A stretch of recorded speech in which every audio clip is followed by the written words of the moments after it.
అందరికీ నమస్కారం. మైలవరం నియోజకవర్గ వైఎస్ఆర్సీపీ అభ్యర్థిగా తిరుపతిరావు యాదవ్ గారిని ముఖ్యమంత్రి గారు నిర్ణయించారు. అట్లాగే గత 10-15 రోజుల నుంచి కూడా తిరుపతిరావు యాదవ్ గారు నియోజకవర్గం అంతా కూడా తిరగడం, అట్లాగే అందరిని కలవటం, ఆత్మీయ సమావేశాలు ఏర్పాటు చేయడం, కార్యకర్తల సమావేశాలు ఏర్పాటు చేయడం జరుగుతోంది. రేపు 6వ తేదీ సాయంత్రం ఒక భారీ ప్రోగ్రాం పెట్టుకుని ఇది రేపు ఎన్నికల ఆఫీస్గా, వైఎస్ఆర్సీపీ ఎన్నికల ఆఫీస్గా ఈ కార్యాలయాన్ని మేము తీసుకోవడం జరిగింది. 6వ తారీఖు సాయంత్రం దీని ప్రారంభోత్సవం, అట్లాగే నియోజకవర్గం అంతా కూడా ఆత్మీయ సమావేశం పెట్టుకుని ఆ నెక్స్ట్ డే నుంచి కూడా ప్రచారంలోకి వెళ్ళడం జరుగుతుంది.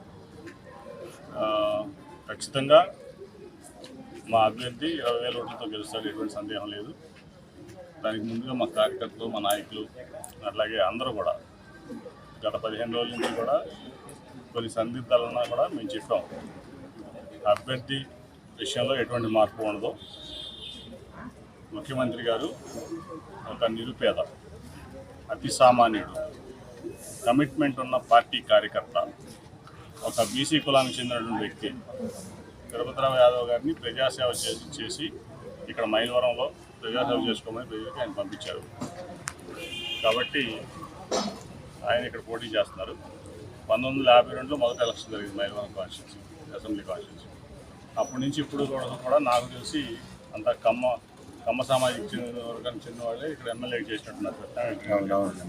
మార్పు ఎవరో కూడా వేరే సామాజిక వర్గం ఇక్కడ చేయలేదు. మీకు తెలుసు ముఖ్యమంత్రి గారి జగన్మోహన్ రెడ్డి గారి విషయం.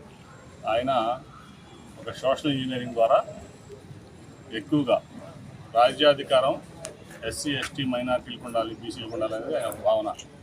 దాదాపు 40% పాపులేషన్ ఈ ఆంధ్రప్రదేశ్లో బీసీ పాపులేషన్ ఉంటే ఇవాళ 50% పైన సీట్లు బీసీ సామాజిక వర్గాలు, బీసీలందరికీ కూడా ఆయన ఇవ్వడం జరిగింది. మీరు చూస్తే నర్సరాపేటలో అనిల్ కుమార్ యాదవ్ గారిని, ఒక యాదవ్ సామాజిక వర్గానికి చెందినటువంటి వ్యక్తిని ఎంపీగా పెట్టారు.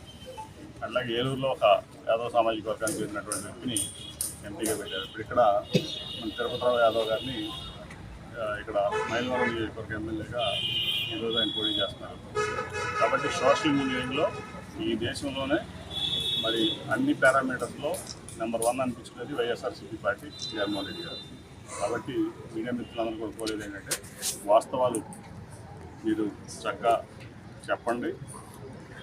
అట్లాగే ఎవరేంటి గతంలో ఇక్కడ ఎమ్మెల్యేగా చేసినటువంటి వారు ఏం చేశారు, ఇప్పుడు స్వచ్ఛమైన సర్నాలని ఇక్కడ ఫ్రెష్ క్యాండిడేట్, వైట్ పేపర్లు అంటాడు, ఎటువంటి అవినీతి మరక కానీ ఎటువంటి ఆరోపణలు కానీ లేనటువంటి వ్యక్తి. ఆయన్ని మైలవరం ప్రజలు సేవ చేయడానికి పెట్టారు. కాబట్టి భారీ మెజార్టీ గెలిపిస్తారు. మైలవరం ప్రజలందరూ కూడా నేను మీ ద్వారా కోరుతున్నాను. Thank you.